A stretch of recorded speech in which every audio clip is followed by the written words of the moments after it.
Hi, this is Bill Levett, local 4-star event rider, just giving you a bit of an overview of the cross-country course at Swalcliffe. Fence 1 has got a nice soft profile, but it's pretty close to the start box. So all you'll probably have to be aware of is making sure you have enough canter before you get to the first fence. Second fence is on a little bit of a left-hand turn, particularly for the 100 class. So you just need to be aware that you straighten up and take time to present the horse straight to that fence.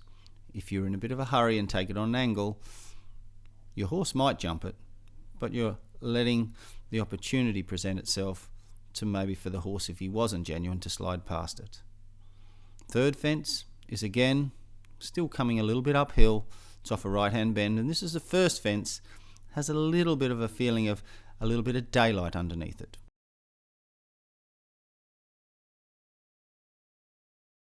As fence 4 comes up, there's a difference in the different combinations. For the 100 and the 90, they're 4A and 4B, but for the 80 it's 4 and 5. If it's 4 and 5 and there's room, you're able to do a circle in between and no penalties if you haven't presented to the second jump. Then you're off down the hill a bit, and the next fence, fence 6 for the 80 and 5 for the 100 and the 90, is off a fairly sharp right hand turn and slightly down a hill, so you'll have to have an element of control. But the control you'll need to make the turn should set you up nicely for the fence. Then again, as you're cantering away from fence 5 for the 100 and the 90 and 6 for the 80, you'll go down another hill, up a little rise, and then have a left turn to the next group of obstacles. They are very straightforward, but they are down a slight hill. After that, this is where the courses will separate. If you're doing the 80, you'll go right over a caterpillar fence, which is quite looky. So if your horse is a bit spooky, it might look a bit unnatural to them. Not far after that fence is a slight sort of down a hill towards a ditch. That's the next element or the next jump, separately numbered. Then you're up and down a little bit through a little hollow and over fence 10. Very straightforward fence, and if you've got through the two previous ones, I don't see it creating much problems. If we go back now and we get to where the course for the 90 and 100 peel off from the 80, as you're coming away from that fence 6, you'll come down and you'll go left, jumping through a fence line into a new field that the 80s don't go into. It's a bit imposing because the ground on the landing side is a fair bit lower than on the takeoff side. The next fences, fence 8, are quite upright and they'll need a little bit of balance so your horse doesn't run deep. This field, if there's been plenty of rain, can be a little bit holding, so just keep that in mind.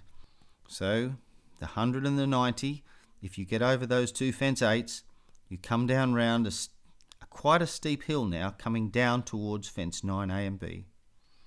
There's a few options here. If your horse is difficult to turn in between jumps, for the 100 you might need to go straight from fence to fence. The next fence, which is in the hedge line again, and it's up quite a steep hill, is fence 10 for the 100 and the 90. Going up a steep hill, you lose your power pretty quickly, particularly if the ground is holding. So if your horse isn't going quite fast enough, just keep the foot on the gas up this hill and sit up a little later in front of the fence. Now, straight after that, and you're back into the initial field that you were in a little while ago, you head up for the 100 and the 90 to a ditch and brush. Again, don't come into this too underpowered. You certainly don't want to go off a long one, but make sure you have plenty of canter before you start sitting up and balancing at the fence. And then, after you jump that ditch and brush, you've got a big sweeping turn to what I think is a very kind water. The fences are far enough set back that your horse has plenty of time to jump the fence and have a few strides before he canters through the water. Just one recap, the 80 course, the last fence I think we got to was fence 10. And the next fence to that is the water. So we're all joined up. So now we're over 12 for the 80 and 13 for the 190, and we're galloping away from the water. These next few fences are combinations, and for the 190, quite challenging the second element.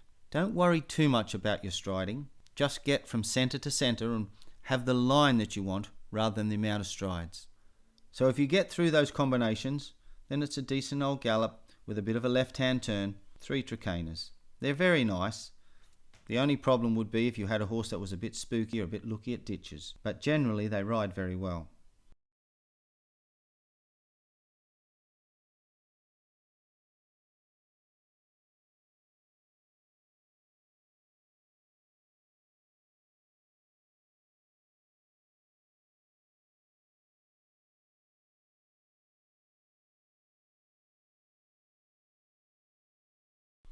And then you're on the last combination in the second last fence. A bit downhill, so just remember to have a decent amount of balance so that your horses can jump them carefully. There are options in left and right side, but I like the left side when I walk them. Then you're away, down towards the last. Nice fence with a very soft profile and a little bit of brush on it. So it's one that should give your horse a nice encouraging jump, and then it's not too far to the finish flags. So that's it, the Swalcliffe Cross Country course. I hope this has been helpful, and look forward to seeing you there.